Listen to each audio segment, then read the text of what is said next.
아직도 파도가 오르는 걸 모르십니까? 아직도 전형적인 상승자인 걸 모르신다면 여러분 정말 문제 있습니다. 네, 안녕하세요. 코인드라이버 이진환입니다.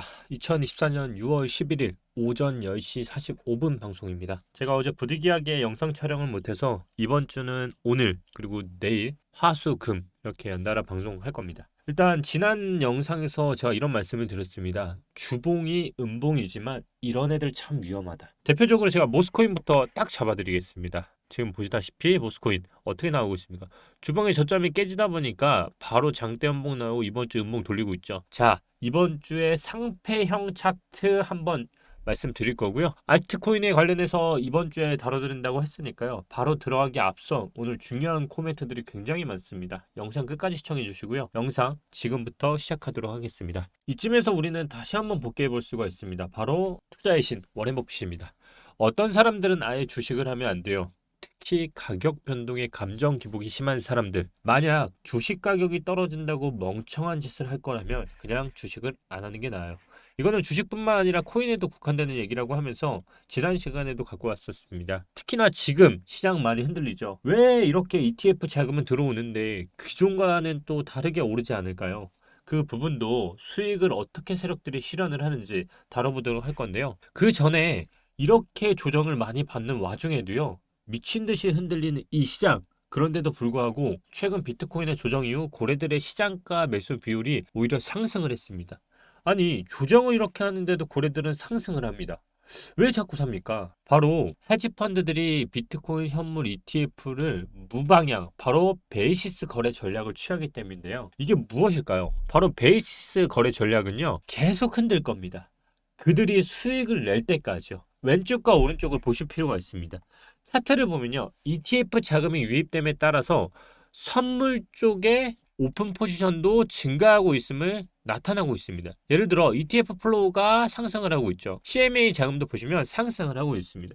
이게 무슨 말이냐면 선물 쪽에 오픈 포지션도 증가하고 있음을 나타내고 있는데요. 세부적으로 보면 헤지펀드가 실제로 숏 포지션을 취하고 있음을 알 수가 있습니다. 보시면 숏 포지션에 대한 증가가 계속 높아지고 있죠. 이 얘기는 ETF 자금을 쓰면서 CME에 대한 숏 포지션을 계속적으로 갖고 있으면서 그 가격 차이를 이용해서 수익을 내는 것을 바로 베이시스 거래 전략을 취하고 있다는 겁니다. 이들은 이렇게 그들만의 수익 실현을 제가 과거에도 말씀드린 것처럼 선물과 현물을 동시에 한다는 게 바로 이것 때문인데요.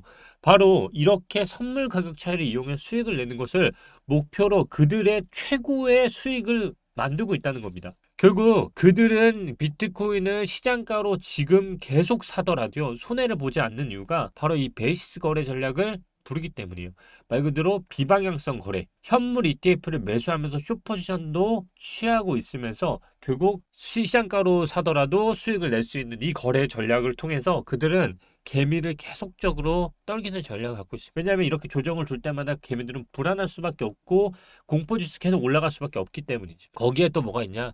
바로 13일, 바로 이틀 뒤에 새벽 3시에 깨어 있어야 한다는 게 많이 했죠. 근데 사실 깨어낼 필요 없습니다. 왜냐하면 금리에 대한 거는요. 역사적으로 우리가 금리 발표 한두 번 겪은 사람들은 아니잖아요. 주가가 요동치거나 보면 횡보합니다. 근데 이번 금리는 사실 기정사실화 되어 있어요. 어떻게 돼 있냐면 그러니까 동결이라는 전망이 거의 뭐 확정되어 있죠. 이미 유럽연합에서 인하를 했지만 기존에 제가 잡아드렸죠. 투신 불안한 거. 인상을 할 때도 유럽연합이 먼저 했고요. 인하를 할 때도 먼저 했다는 거는 미국도 이제 인하가 얼마 안 남았다는 거예요. 하지만 그 인하는 지금 하지 않을 거라는 거고요. 결국 이미 기정사실화되어 있는 99.9% 이상 동결되어 있습니다. 결국 동결되어 있을 때는 시장이 안 흔들린다는 거예요. 흔들리더라도 계속 말씀드렸다시피 기회다. 그럼에도 불구하고 이 관전을 하는데 포인트가 있습니다. 뭐냐면 바로 파월령의 기자회견인데요. 일단 발언하는 스탠스가 매우 중요할 거라 보고 있습니다. 금리는 결국 안 내리더라도요. 미국 증시 부양을 위해선 과연 이 톤을 높일 것이냐 아니면 유지할 것이냐 아니면 이제 하향할 것이냐 이 관전 포인트가 3개가 있을 것 같은데요. 결국 이걸 통해서 대선까지 이어지면서 유동성 자금이 들어오냐가 정말 포인트라 보고 있어서 결국 이번 금리에 있어서 가장 포인트는 파월령의 기자회견 이거에 포인트를 좀 많이 둬야 할 것 같고 이 부분은 제가 다시 텔레그램에서 정리를 해드릴 거예요. 그래서 하단 지금 댓글에 무료 입장 가능하시니까요. 한번 다 입장하시면 좋을 것 같고 결국 아직도 저는 거대한 파도가 오는 것을 모르는 분들 정말 문제 있다고 봅니다. 왜냐하면 트럼프는 일단 나는 암호화폐 대통령이라는 걸 선언을 했습니다. 친암호화폐 대통령이죠. 거기다가 이게 최근 기사입니다. 이게 포인트입니다, 여러분. 2017년도 우리 대불장 왜 왔습니까? 바로 중국 자본이었습니다. 지금 중국이 간을 보기 시작합니다. 어떻게 간을 보냐면 가상자산 금지 정책 해제에 대한 기대감을 확산되고 있습니다. 바이비트 해외 거주 중국인 등록이 허용을 한다고 합니다.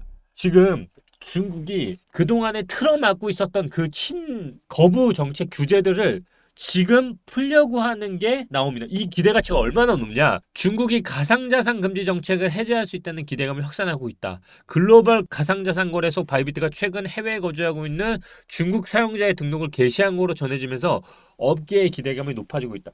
우리가 장을 이끌기 위해서 뭐가 필요하다 했어? 바로 유동성. 자, 유동성이 미국의 앨런에이에서 대선까지 들어오는 가능성 열어두고 있었다 했죠. 그리고 중국 자본 얼마나 들어오는지 보겠습니다. 유명 디파이 분석가 알렉스 메이스는 지난 9일 자신의 옛 트위터를 통해 중국은 다음 달에 가상자산 금지 정책을 해제할 계획으로 보고 있다며, 여러분 자 뭐라 했습니까? 6, 7을 8, 9 대선 전에 뭐가 된다고요? 가상자산 시장 가치는 20배 커지고 1억 명 이상의 사용자가 유입될 것이라. 여러분 코로나 때 들어온 유동성보다 더 들어옵니다. 그러니까 여러분 지금 공포가 아니라는 거예요. 하락 이런 거 거들떠볼 필요도. 지금 차트는 이미 말해주고 있고요.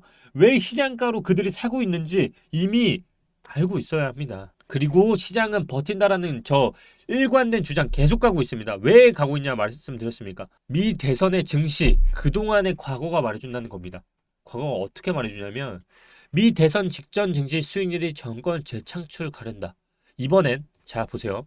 1932년 이후에 22번 대선 당시에요. 증시 3개월 수익률을 양호할 때 여당 재집권 가능성이 높아졌다는 겁니다. 결국 대선에 코스피든 코스닥은 폭락을 하잖아요. 그 정권이 망합니다. 그렇기 때문에 무조건 유지합니다. 이게 역사적으로 22번 대선이 있어났던 지금 과거의 사례가 말해줬고요. 2분기 미국 경제의 긴축적 환경이 이어질 가능성에 무게를 두면서도 3분기 언제부터입니까? 7, 8, 9 3분기라 합니다. 대선 전국을 반영해 유동성 상황이 달라질 수 있다는 분석이 나온다. 중국이 자금 들어오는 것도 7월이고요. 미국의 지금 대선도 7월부터 대선 직전 증시 상황이 긍정적일 때 기존 집권당의 정권 유지 확률이 높았던 것으로 나타났다. 아직도 파도가 오르는 걸 모르십니까? 아직도 전형적인 상승자인 걸 모르신다면 여러분 정말 문제 있습니다. 알트가 털려나가는 거는요. 제도권 안에 들어가기 때문에 그렇다고 말씀을 드렸고, 비트코인이 상승을 하기 위해 이더리움이 왜 버티는지를 모르신다면 진짜 이제는 다시 봐야 합니다. 이미 맨 아래 보이는 게 비트코인 도미넌스입니다. 반감기 시작일로부터 연말까지 플러스 마이너스 10% 내외의 변동률을 보여주고 있고요. BTC를 포함한 이더리움, 알트코인 모두 시총이 우상향하는 모습을 보여주고 있습니다. 지금은 어떻습니까? 지난주 유럽연합의 금리 인하로 인해 미국 금리 인하 기대감으로 비트코인이 다시 신고점을 경신했습니다. 기대감으로 신고점을 다시 경신할 것입니다. 이제 알트 시즌이라 하면서 많은 뉴스와 유튜브와 방송이 있었지만 막상 미국의 비농업 고용지수가 생각보다 높게 나와 미국 금리 인하의 지연의 두려움으로 비트를 포함해서 알트들의 조정이 있었습니다. 하지만 역사적으로 여러분 20년도 반감기에도요. 수많은 뉴스와 퍼드로 인해서 코인들의 가격이 급등락했고 그리고 비트코인 도미넌스의 변화가 있었습니다. 그러고 뭐가 왔습니까? 코로나가 왔고요. 그리고 작은 영향등을 주고 급락을 하고 결국에는 우상향을 하고 현재에 왔습니다. 저는 과거에 비트코인이 전고점을 돌파해도 알트코인이 돌파를 하지 않았던 이 시기가 계속 반복해 왔다면 지금 이 시기는요. 알트코인이 상폐되는 것을 제외하고 알트코인의 상승이 이번 장에서는 굉장히 두드러질 것이라 보고 있습니다. 결국 알트코인, 비트코인은 이번 장에서 굉장히 큰 영향력을 발휘할 것이라는 제 기존 관점은 계속적으로 유지하고 있다는 것입니다. 결국 알트코인이라는 게 뭡니까? 우리가 투자하는 게 뭡니까? 결국 큰 수익률, 하이 리턴, 하이 리스크는 당연히 있을 수밖에 없는 게 알트코인이에요. 결국 알트코인의 변동성을 이겨내는 사람만이 큰 수익을 얻을 것이고요.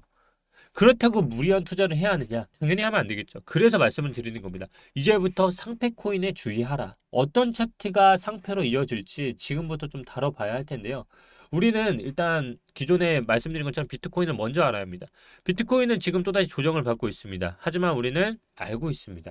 가장 보수적인 투자는 어떻게 하라고 말씀을 드렸죠? 바로 1억을 돌파하는 걸 보고 출발해도 된다. 지금 비트코인 얼마까지 갔습니까? 원화 기준 9,960만 원까지 갔다가 다시 조정받고 있죠. 자, 가장 괜찮은 투자 뭐라고 했습니까? 바로 1억을 돌파하고 사도 충분하다. 왜냐하면 지금 강력한 지지가 분명히 있는 상황이기 때문에 비트코인은 지금 그걸 보고 타도 충분하다라고 말씀을 드렸습니다. 그러면 내려가는 게 과연 조정이냐?